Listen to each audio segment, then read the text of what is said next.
Donc, mettons par exemple, j'ai essayé d'en créer une. Alors, le plus long, en fait, pour créer un DSM, c'est de taper le nom.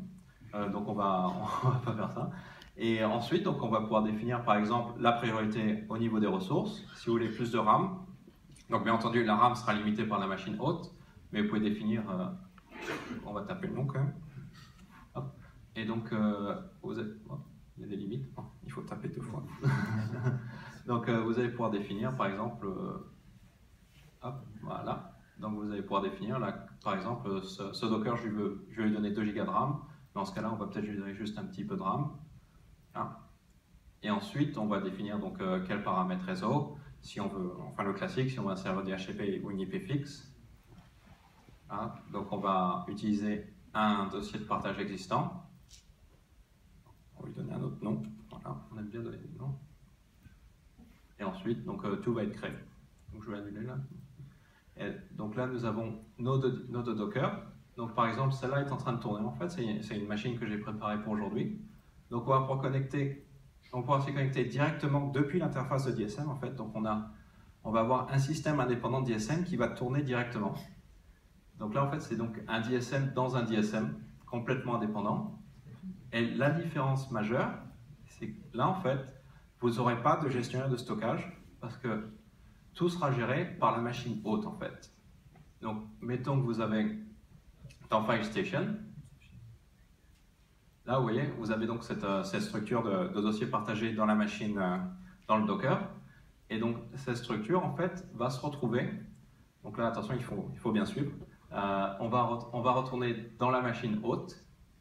Et on peut voir, quand on va dans la machine haute, ce Docker DSM, en fait, va exister sous la forme d'un dossier partagé. Et donc, l'administrateur va pouvoir accéder au data store. Et là, vous voyez, en fait, on retrouve cette structure de dossiers avec les dossiers qui seront donc gérés par la machine haute. Alors, ça, c'était pour Docker DSM. Pour aller un petit peu plus loin, on va donc utiliser Virtual DSM Manager. Donc là, c'est un paquet qui est entièrement nouveau et ça vous permet de gérer votre propre data center, en fait. Donc là, en fait, on a 2 zones, 2 virtual machines et un stockage. Donc, on a nos 2 machines virtuelles qui tournent ici. Donc j'ai 2 machines qui tournent sur mon DS1515 et par exemple je vais pouvoir y accéder. Donc là on peut y accéder aussi à l'intérieur de DSM, mais pour plus de clarté en fait je vais y accéder en ouvrant des nouveaux onglets.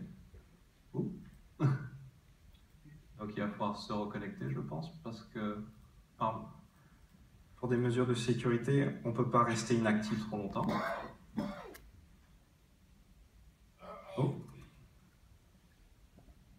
Voilà.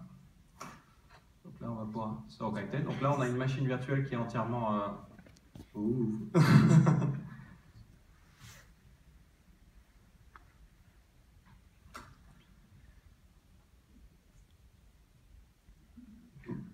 Ok. Donc, quelqu'un a donc changé mon mot de passe dans mon dos.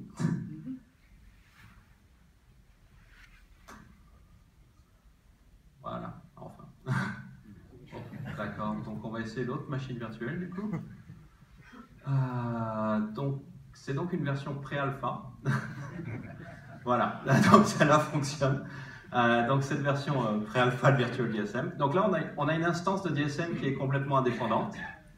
Et donc là, typiquement, vous allez avoir un gestionnaire de stockage indépendant avec un volume virtuel. Donc vous allez pouvoir faire ce que vous voulez avec ce volume virtuel. Par exemple, créer un volume ISCSI ou une cible ISCSI.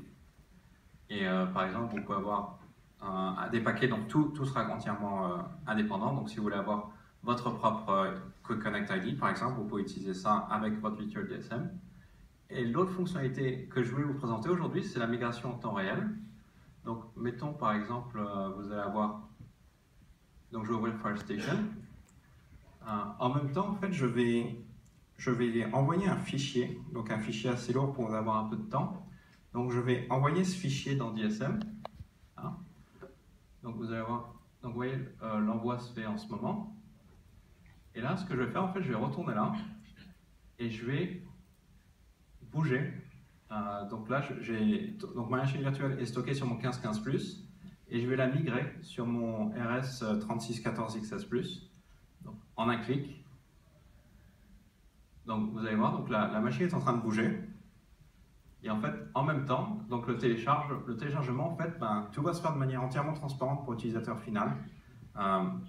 Et vous allez avoir peut-être une perte de connexion pendant une demi-seconde. Et en même temps, donc la machine virtuelle va donc bouger d'un NAS vers un autre sans aucune interruption. Donc là, vous voyez, à présent, la machine virtuelle tourne sur un autre NAS au sein de votre cluster. C'était donc la démonstration.